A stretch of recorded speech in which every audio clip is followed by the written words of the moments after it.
త్రిమూర్త్యాత్మకుడు దత్తాత్రేయ స్వామి వారి ప్రథమ అవతారం శ్రీపాద శ్రీవల్లభ స్వామి జన్మస్థలమైన పిఠాపురం పుణ్యక్షేత్రంలో శ్రీపాద శ్రీవల్లభ మహాసంస్థానంలో శ్రీపాద శ్రీవల్లభ స్వామి జయంతిని ఘనంగా నిర్వహించారు.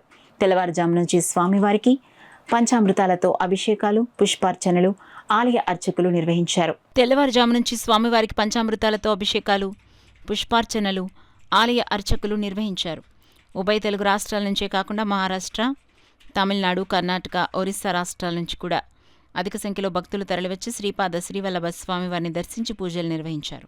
భక్తులకు ఎటువంటి అసౌకర్యం కలగకుండా మహాసంస్థానం ఈవో సౌజన్య ప్రభాకర్ ప్రత్యేక ఏర్పాట్లు చేసి పర్యవేక్షించారు. ఉత్సవాలు ఈ నెల 21వ తారీఖున మొదలై ఈరోజు 27వ తారీఖున శ్రీపాద జయంతితో ముగియడం జరుగుతుంది.